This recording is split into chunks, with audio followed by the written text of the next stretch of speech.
Assalamualaikum warahmatullahi wabarakatuh. Perkenalkan, nama saya Gita Nur Oktaviani dari kelas C11 dengan nomor induk mahasiswa 103210001. Tujuan saya membuat video ini untuk memenuhi tugas evaluasi tengah semester dari mata kuliah Pendidikan Agama Islam.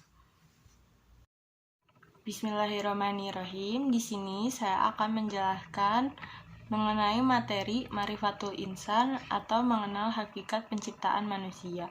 Yang pertama ada ta'rif al-insan atau pengenalan manusia. Di sini saya akan menjelaskan mengenai definisi manusia. Definisi manusia itu sendiri bisa dipahami secara bahasa bahwa manusia berasal dari kata manu, Sanskerta, mens Latin, yang berarti berpikir, berakal budi, atau makhluk yang berakal budi mampu menguasai makhluk lain. Manusia adalah salah satu makhluk ciptaan Allah Subhanahu wa Ta'ala yang memiliki peranan penting dalam kehidupan di muka bumi. Manusia juga dipandang sebagai makhluk yang paling tinggi derajatnya dibandingkan makhluk Allah Subhanahu wa Ta'ala yang lainnya. Bahkan Allah menyuruh para malaikat untuk bersujud kepada Adam alaihi salam. Yang pertama ada asal penciptaan manusia.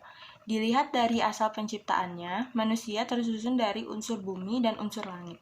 Unsur bumi karena manusia diciptakan dari tanah, unsur langit karena setelah proses penciptaan fisiknya sempurna, Allah meniupkan ruh kepadanya. Yang kedua ada unsur manusia. Dilihat dari asal penciptaannya, manusia tersusun dari unsur bumi dan unsur langit. Unsur bumi karena manusia diciptakan dari tanah, unsur langit karena setelah proses penciptaannya fisiknya sempurna, Allah meniupkan ruh kepadanya. Dari dua unsur itu, berdasarkan fungsinya, manusia disimbolkan dengan 3 unsur utama, yaitu hati, akal, dan jasad.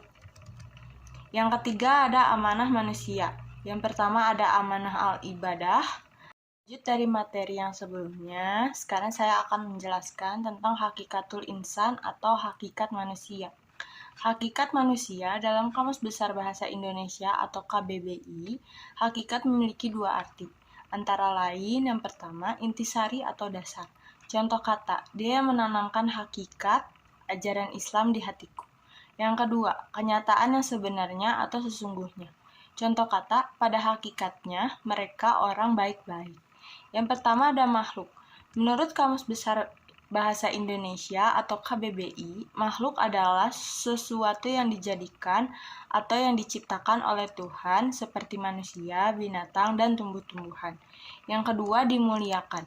Manusia adalah satu-satunya makhluk Allah yang dimuliakan oleh Allah dari makhluk yang lainnya. Di antaranya, yang pertama ditiupkannya ruh, yang kedua memiliki keistimewaan, yang ketiga ditundukkannya alam kepadanya.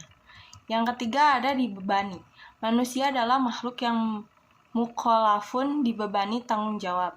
Di pembahasan mudah ta'riful insan telah diulas bahwa manusia diberi amanah ibadah dan khilafah oleh Allah Ta'ala. Silahkan merujuk kembali kepada pembahasan tersebut. Balasan pertanggungjawaban. Yang keempat ada bebas memilih. Manusia adalah makhluk yang mukhayyarun, diberi pilihan oleh Allah Ta'ala. Apakah memilih al-iman atau al-kufru sebagaimana firman Allah dalam Al-Quran surat At-Tagabun ayat 2. Yang kelima ada balasan atau pertanggungjawaban. Setiap perbuatan pasti akan mendapat balasan atas apa yang telah ia perbuat.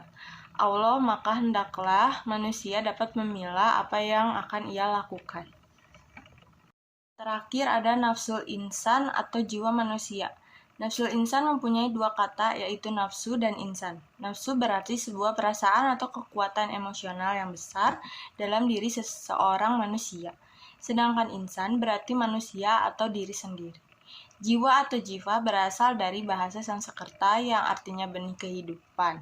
Dalam berbagai agama dan filsafat, jiwa adalah bagian yang bukan jasmaniah dari seseorang. Biasanya jiwa dipercaya mencakup pikiran dan kepribadian dan sinonim dengan roh, akal, atau awak diri.